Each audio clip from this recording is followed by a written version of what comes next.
Nos últimos 3 sermões de Levítico, né, eu tenho falado aqui da questão da pureza e da impureza cerimonial. Tá? Nós já estudamos os alimentos que eram considerados inapropriados para os judeus comerem, ok?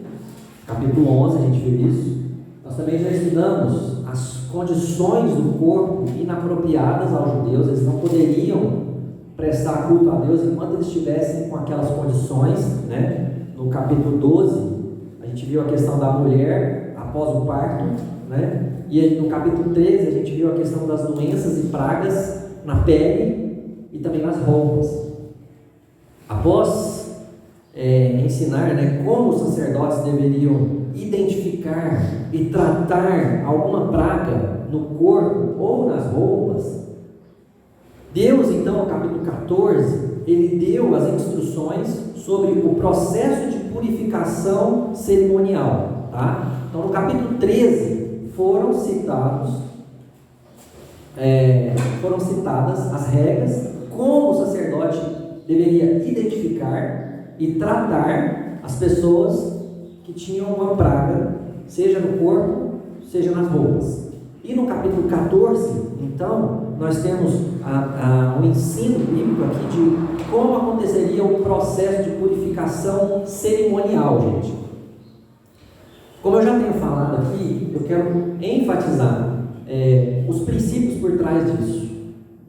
Levítico, ele tem tudo isso desde o começo, tá? Levítico ensina que o homem é inapropriado para estar na presença de Deus.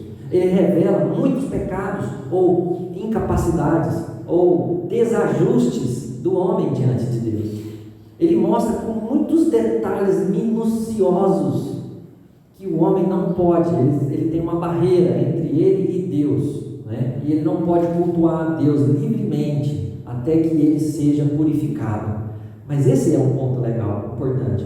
Deus não só mostra o erro, Deus não só mostra o pecado, mas ele mostra um caminho de purificação, ele mostra um acesso até Deus, ok? Então Levítico mostra isso. Levítico, ele é um espelho do Evangelho, porque o Evangelho, ele mostra o pecado, mas ele mostra a cura do pecado.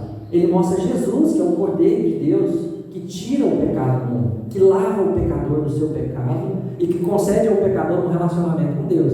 Então Levítico, ele antecipa essa visão futura, né? Essa visão dos acontecimentos futuros. Okay? Então, quero convidar você para abrir a Bíblia comigo, no capítulo 14, para a gente fazer a leitura.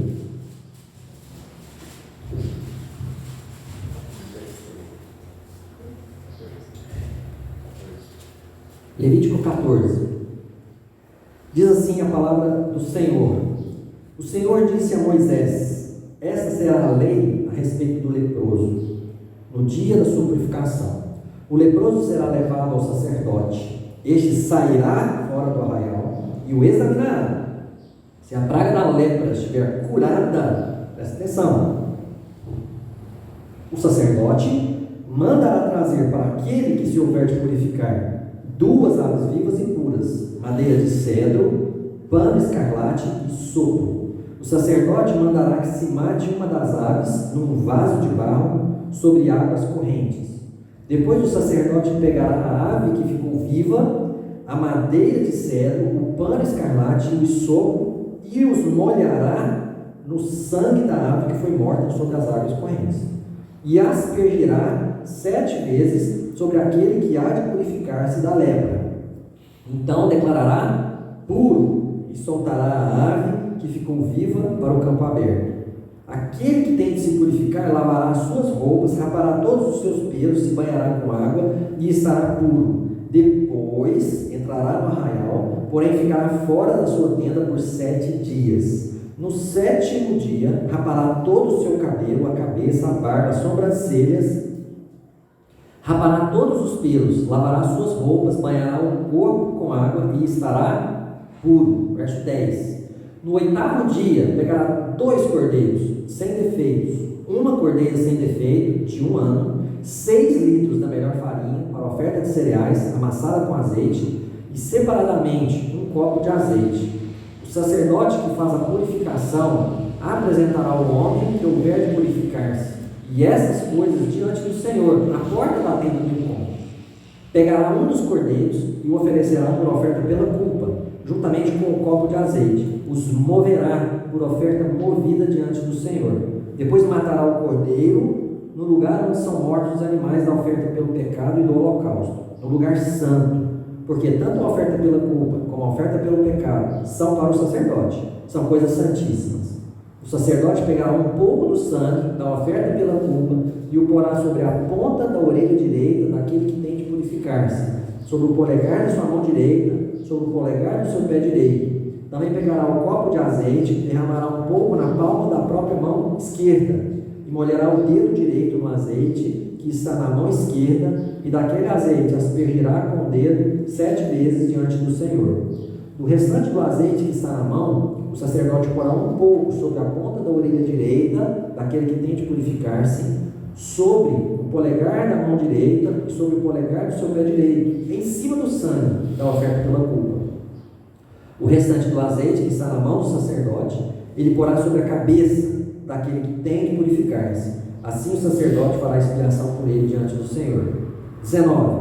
Então o sacerdote fará a oferta pelo pecado e fará expiação por aquele que tem de purificar-se da sua impureza.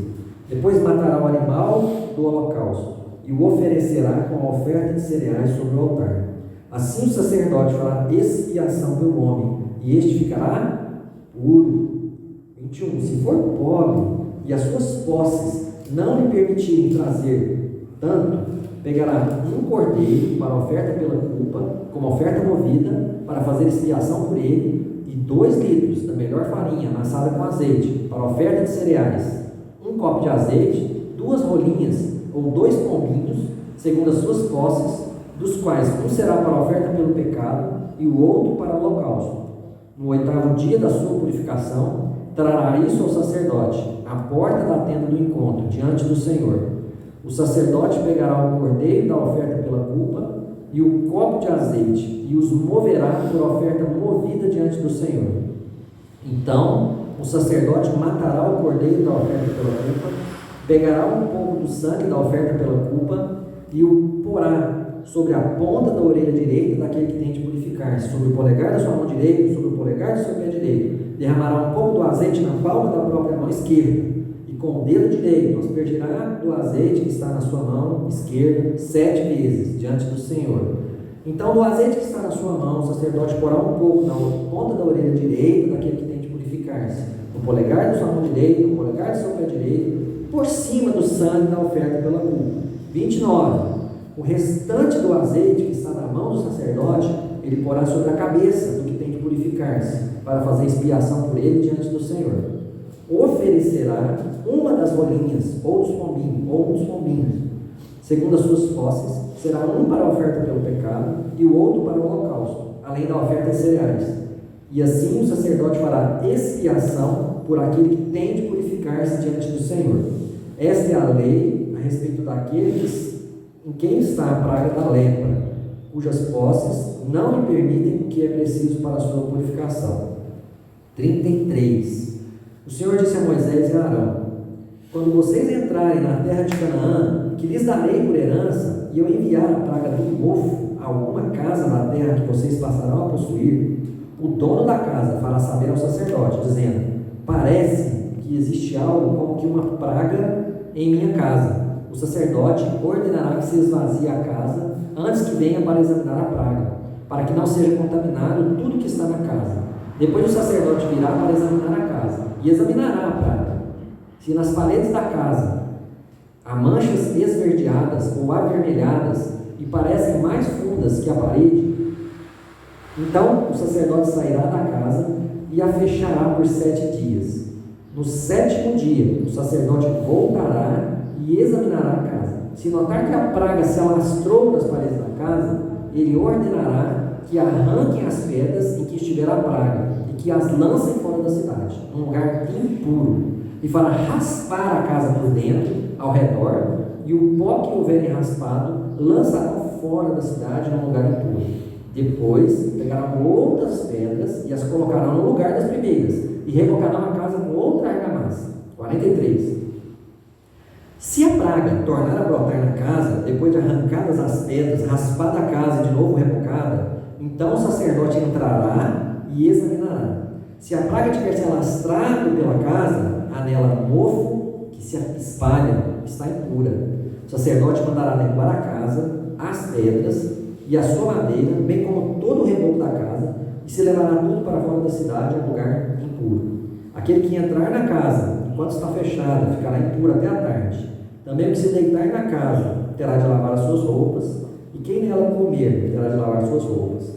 Porém, se o sacerdote entrar na casa e, examinando, verificar que a praga não se alastrou pela casa, depois que ela foi rebocada, o sacerdote a declarará pura, porque a praga está curada. Para purificar a casa, pegará 2 aves, madeira de cedro, pano escarlate e sopo, matará uma das aves num vaso de barro sobre as águas correntes. Depois pegará a madeira de cedro, o isopo, o pano escarlate e a ave que ficou viva. Os molhará no sangue da ave que foi morta e nas águas correntes, e aspergirá na casa 7 vezes. Assim purificará aquela casa com o sangue da ave, com as águas correntes, e com a ave que ficou viva, com a madeira de cedro, com o isopo e com o pano escarlate. Então soltará a ave que ficou viva para fora da cidade, para o campo aberto. Assim fará expiação pela casa e ficará pura.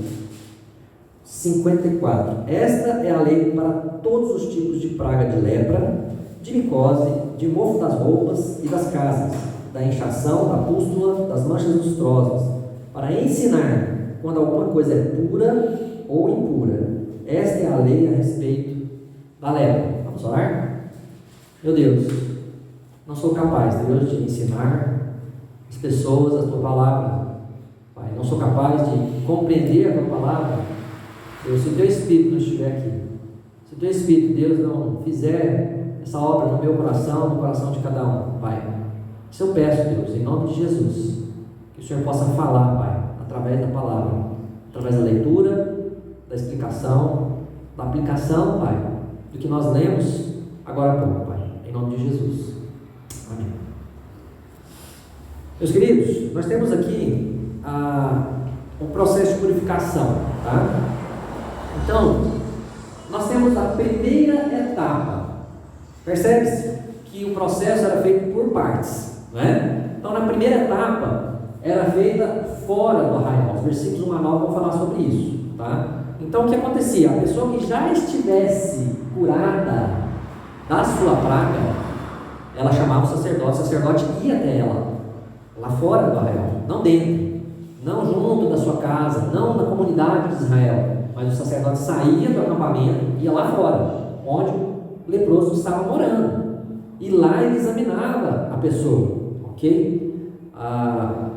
Portanto, esse processo, gente, de purificação da lepra não tem nada a ver com a cura da praga, ok? A pessoa precisava estar curada para ser purificada, ok? Não é o sacerdote que ia lá curar a pessoa, de forma alguma, tá? Então fica claro isso no texto, tá bem? A purificação ritual, porque isso aqui é uma purificação cerimonial, né? A pessoa estava proibida de participar das cerimônias e do convívio social, né? Essa era a purificação, ok? Porque há pragas em si, a doença física, a pessoa precisava estar curada, tá? Pois bem, então, ao ser curado, né, o leproso deveria ser examinado pelo sacerdote. Então, o sacerdote, como eu disse, ia até ele lá do lado de fora do arraial, tá? Então, o sacerdote, constatando que ele já estivesse curado, ele ordenava que fosse levado até o local o quê? 2 aves limpas, né? Cerimonialmente limpas, puras. Nós já vimos lá os animais que eram limpos e impuros, e vivas. As aves tinham que estar vivas, ok? Um pedaço de cedro, que é uma árvore, né, uma madeira, né, um pau, um galho, uma parte da madeira de cedro, tá? Tinha que levar também um pano, né, vermelho, diz aí o texto que era escarlate, né, cor vermelha, tá? E também um ramo de isopo. Isopo também era uma planta de pequeno porte, né? Não sei se vocês se lembram, até na crucificação de Jesus, alguém colocou um sopro para que Jesus bebesse, né? É uma planta que absorve líquidos, né? Que ela consegue absorver líquidos, uma planta esponjosa, ok? Pois bem, então essa pessoa precisava chamar o sacerdote então examinava, está curado? Beleza, então precisa trazer esses itens, ok? Então, uma das aves deveria ser morta. Ela deveria ser morta num vaso de barro, sob águas correntes. Então tinha que ter água limpa, né? E a ave era morta, e o sangue daquela ave se misturava com aquela água, né? E então, os outros itens, o pedaço de cedro, o pano vermelho e o hisopo, e a ave pura, de alguma maneira talvez fossem amarrados, a Bíblia não fala, mas a ave pura, ela não ia ficar quietinha, né, gente? Então, eles precisavam molhar aqueles itens no sangue que estava dentro do vaso de barro, encharcar aqueles itens com aquele sangue misturado com água, ok? E aí então, depois disso, né, o sacerdote aspergia sobre aquela pessoa 7 vezes, né? Aquele sangue juntamente com a água que estava naqueles itens, né? Então ele aspergia sobre aquela pessoa 7 vezes. E depois disso, a segunda ave, manchada de sangue com água, ela era solta, né? Ela era solta no campo aberto. Porque aqui tem uma simbologia por trás disso, né? O sangue, né? A purificação e a nova vida depois da purificação, ok? Por fim, a pessoa deveria lavar suas roupas, depilar todo o seu corpo, rapar, né, o seu corpo, tomar um banho, e aí sim, ela estaria livre para voltar ao arraial, para voltar ao convívio social. Essa é a primeira etapa, ok? Mas ela não podia entrar na sua própria casa durante 7 dias. Onde ela ficava, pastor? Não sei. A Bíblia não fala. A Bíblia fala que ela podia voltar para o arraial, mas não podia entrar na sua casa durante 7 dias, ok? Terminado esse prazo, o indivíduo, então, ele precisava novamente lavar suas roupas, depilar todo o seu corpo, inclusive a cabeça, né? E tomar outro banho, né? E estaria então ele estaria preparado para a cerimônia que vai acontecer em breve aqui, no próxima etapa, ok? Então o que eu gostaria de colocar aqui em primeiro lugar, irmãos? Destaca-se a seriedade, a solenidade com que todo o ritual é tratado, né? Levítico é um livro solene, é um livro sério. A Bíblia, quando fala de pecado, a Bíblia leva a sério o pecado, não é isso? Deveria ser iniciado esse processo fora do arraial, para não comprometer a pureza cerimonial do arraial. O arraial estava cerimonialmente puro, dentro da legislação de Deus estavam puros. Este homem, diante da legislação de Deus, estava impuro, então ele não podia entrar no arraial para fazer o processo ali, porque ele contaminaria todo o arraial. Então veja como Deus mostra isso, ok? Uma vez no arraial, ele deveria esperar mais 7 dias antes de entrar em casa. Esse é um segundo passo. Há um processo. Essa purificação é gradativa, ok? Ela é real, mas progressiva. Isso nos faz pensar, queridos, como nós devemos lidar com o pecado na igreja também. Como o crente, como a igreja de Jesus deve lidar com o pecado nas igrejas locais. Assim como as pragas lá no povo de Israel representam o pecado na vida, né, do crente, o banimento da sociedade, ele simboliza a disciplina do crente na igreja, a disciplina bíblica. A Bíblia fala sobre disciplina bíblica, fala muito sobre isso, né? Assim como o retorno do judeu ao convívio social era feito de maneira cuidadosa e progressiva, o desejo pela restauração do crente ao convívio da igreja, ele também precisa ser cuidadoso. Ele não pode comprometer a santidade da igreja. Precisamos levar a sério essa questão, não é? a igreja de Jesus precisa repensar o pecado, né, dentro das suas portas. A igreja dos irmãos, a segunda igreja dos irmãos, precisa avaliar isso, à luz desse texto de Levítico, à luz do que a gente está vendo, estudando domingo após domingo, não é? A igreja deve confrontar o pecador em amor, mas com firmeza, segundo os passos bíblicos em Mateus 18, 1 Coríntios capítulo 5. Se não houver arrependimento, o crente, segundo a Bíblia, gente, ele deve ser expulso. Olha essa palavra que a Bíblia usa, ok? Mas agora escreva a vocês, a igreja de Corinto, que não se associem com alguém que, dizendo se irmão for devasso, avarento, idólatra, maldizente, bêbado ou ladrão, nem mesmo comam com alguém assim, pois com que direito haveria eu de julgar os de fora? Mas será que vocês não devem julgar os de dentro? Os de fora, esses Deus julgará. Expulsem o malfeitor do meio de vocês. A igreja não deveria nem sequer receber essa pessoa na sua casa, queridos. Fala, não se associem, não se juntem com esse tipo de pessoa, que se diz crente, mas vive como um incrédulo.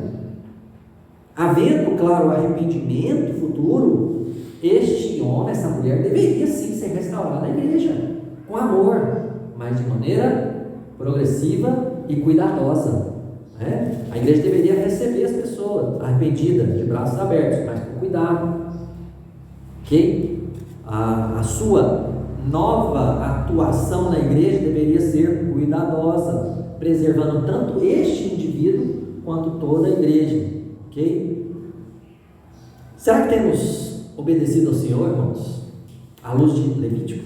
À luz da santidade, da seriedade com que Levítico trata o pecado? Será que nós temos vivido assim? Será que a gente acha muito rigoroso esse tipo de coisa? Não, isso é coisa do Velho Testamento. A gente não... Está em outros tempos, tempo da graça, né? Será que temos nos importado mais com o que Deus diz? Ou com o que a gente diz? Ou mais com as pessoas mesmo? Não pode fazer isso com a pessoa, né? Será que não temos amado mais o mundo e as pessoas desse mundo do que a Deus e as suas ordens? Segunda aplicação aqui que eu já quero fazer é a aspersão do sangue, daquele sangue sobre o indivíduo, nos faz refletir no grande amor de Cristo pelo pecador. Quando há arrependimento, há também remissão total, perdão, purificação. O versículo muito conhecido de todos nós. Se há uma condição, irmãos, não é inadvertidamente, não é de qualquer forma, não é sem condições, existe condição. Se confessarmos os nossos pecados, Ele, Deus, é fiel e justo para nos perdoar os pecados e nos purificar de toda injustiça. A purificação é plena, é total, interior. A lavagem que Deus faz não deixa mais resíduo, Ele lava de toda a culpa, ok? Então aquele sangue que era aspergido era um símbolo disso, de que alguém morreu no lugar daquela pessoa, e aquele sangue puro, de uma ave pura, limpa, foi derramado em lugar de alguém culpado. Então aquela pessoa culpada se tornava absolvida, limpa naquele momento, ok? Então isso é um reflexo do que Jesus veio a fazer posteriormente, ok?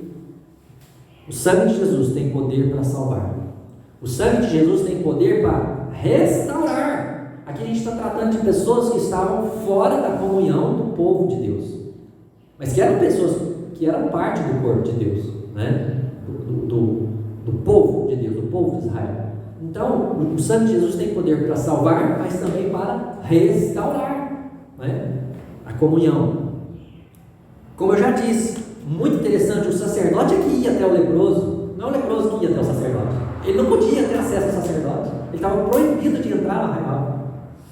Então, o sacerdote ia até o leproso. Não foi isso que Jesus fez? Não foi Ele que veio até nós? O sumo sacerdote da nossa confissão, da nossa fé, Ele veio até nós. Ele, com o sangue dele, nos lavou e nos purificou.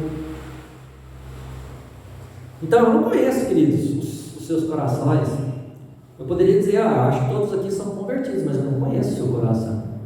Eu não conheço a sua atual condição com Jesus. Você deve examinar a sua fé, né? De fato, porque ser membro de igreja não garante ninguém no céu. Né?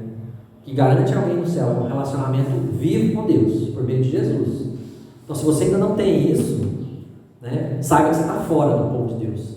Você está fora da comunhão com Deus e fora da comunhão com o povo de Deus. Ainda que você seja uma pessoa religiosa, ainda que você frequente a igreja todo final de semana, meio de semana, né, você está sempre ligado.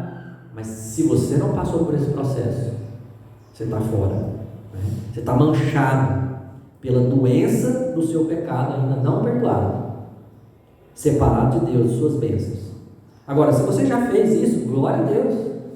Mas se porventura você fez isso, você tem convicção da sua posição com Cristo, mas por algum motivo você está vivendo em pecado, você está vivendo fora dos padrões de Deus, você reconhece que você está em falta com Deus. Eu, com base nesse texto, com base com outros textos da Bíblia, eu te digo que a sua comunhão com Deus está prejudicada, está cortada nesse momento, está interrompida. Você precisa confessar o seu pecado, para que seja perdoado, né?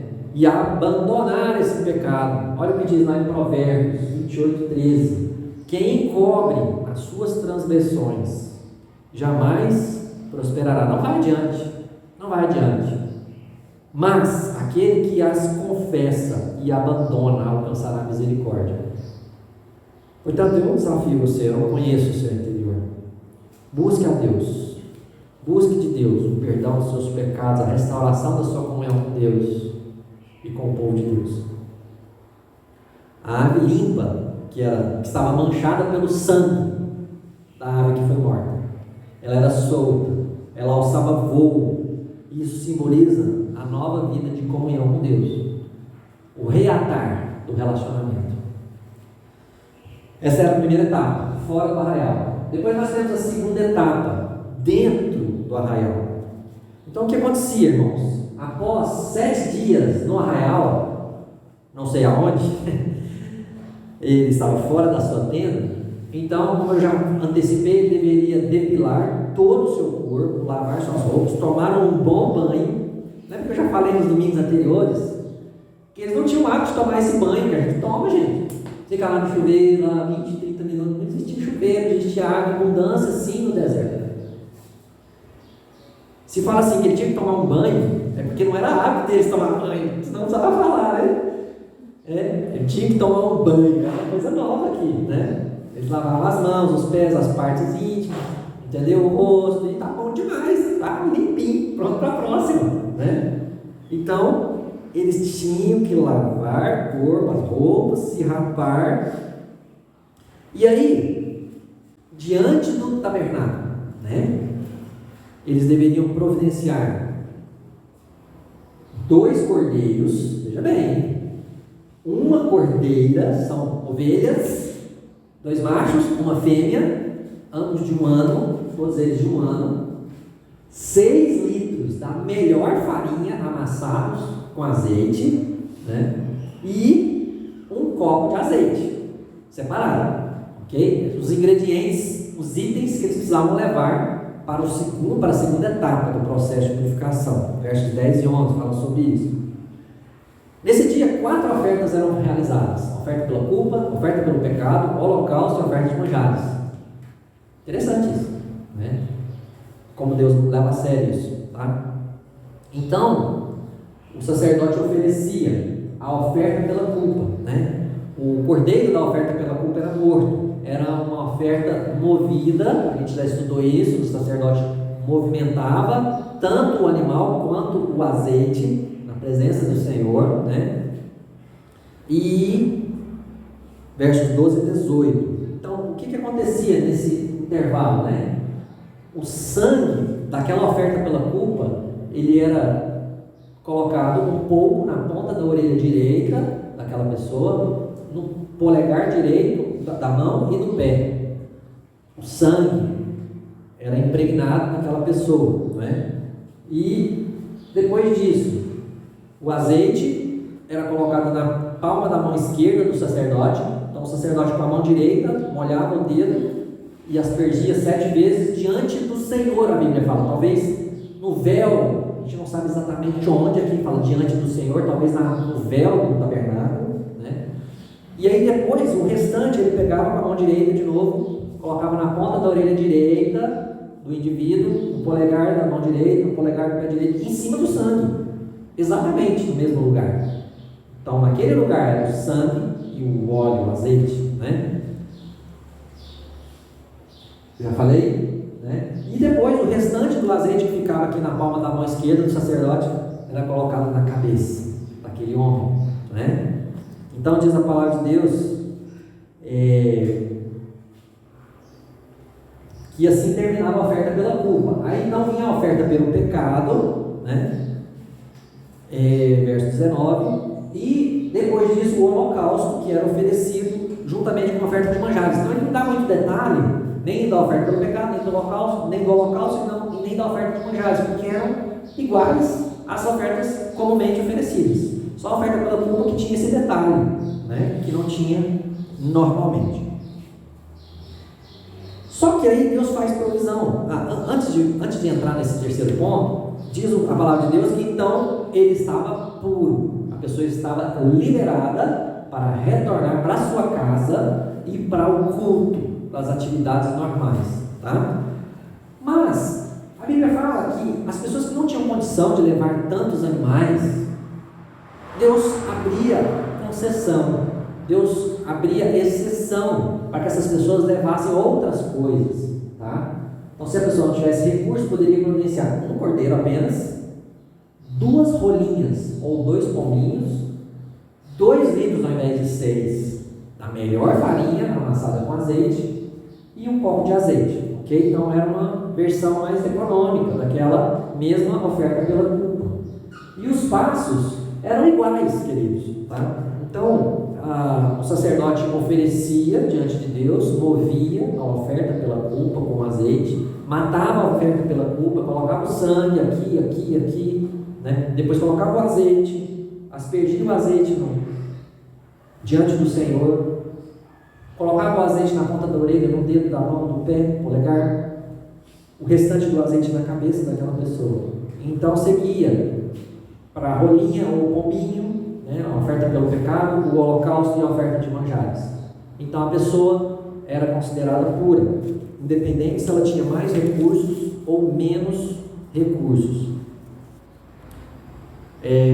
Fica evidente aqui para a gente, irmãos, o simbolismo do sangue e do azeite, né? Eu já falei isso lá na oferta de consagração dos sacerdotes, se vocês se lembram disso, eles também passavam por esse processo do sangue e do azeite na ponta da orelha direita, no polegar da mão, no polegar do pé. Então aquele homem ele deveria ouvir a voz de Deus, aquele homem deveria praticar a vontade de Deus, e aquele homem deveria andar nos caminhos de Deus. Esse é um simbolismo, né? A Bíblia não explica, muitos teólogos defendem essa ideia, né? É possível, tá? Veja bem, fica evidente aqui, mais uma vez, né, o processo cuidadoso de restauração desse homem. O verso 7 diz assim: e aspergirá 7 vezes sobre aquele que há de purificar-se da lepra, então o declarará puro. Isso aqui acontecia lá fora. Então naquela primeira etapa, assim que ele fazia aquele primeiro processo, a Bíblia fala que ele era declarado puro. Só que era uma coisa progressiva, porque você vê também que no verso 8 diz assim: aquele que tem de se purificar lavará suas roupas, rapará os seus pelos, se banhará com água e estará puro. Então existe uma outra etapa que ele tinha que cumprir para estar puro também. E quando chega no verso 9, ele fala isso de novo: no 7º dia, rapará todo o seu cabelo, a cabeça, a barba, as sobrancelhas, rapará todos os pelos, lavará suas roupas, banhará corpo e água e estará puro. Então a pureza, ela não estava completa na primeira oferta lá fora. É um processo de purificação. Até que terminasse todo o processo, ele estaria então plenamente capaz de voltar às suas atividades normais. Então, isso é interessante para a gente. A gente pode tirar aplicações aqui. Ok? Podemos entender que a igreja também deve tratar os seus entes, os seus membros, com igual cuidado, zelando pela restauração deles. Às vezes, quando a gente pega um indivíduo que está num processo de restauração e logo restaura ele, ou dá um cargo para ele, uma coisa assim, nós estamos queimando uma etapa. E às vezes essa pessoa não está devidamente preparada para enfrentar os embates que aquela etapa vai proporcionar para ele, né? E às vezes a gente está, ao invés de ajudar essa pessoa, a gente está atrapalhando essa pessoa. Deus mostra que isso deve ser feito por etapas, progressivamente, né? O que temos aqui?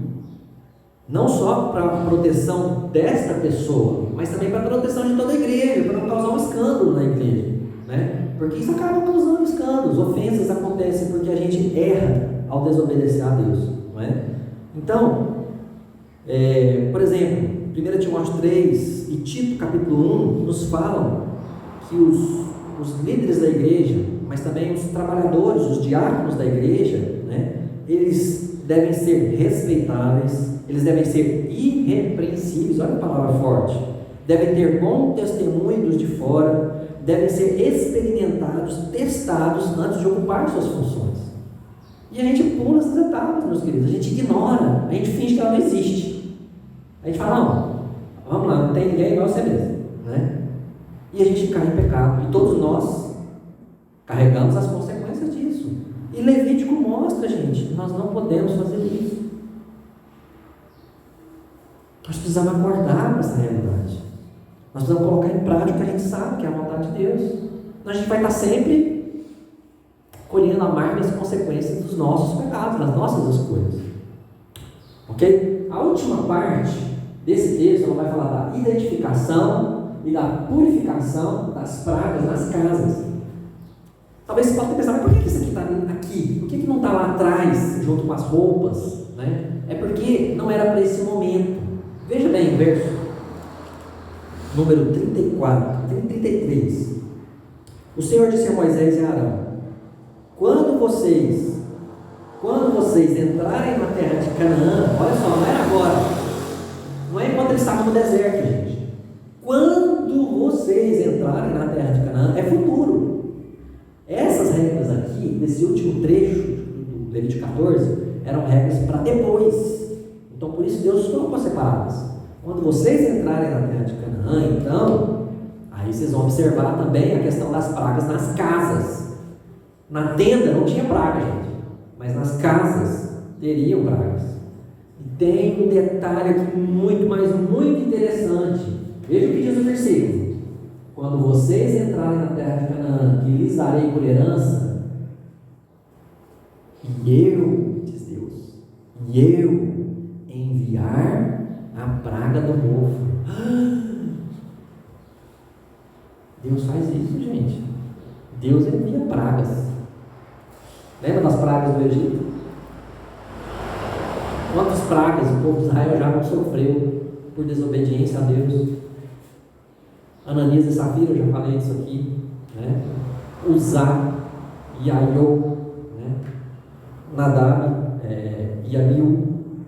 Deus é rigoroso, Deus é soberano, Deus é aquele que enviava as pragas nas casas do seu povo.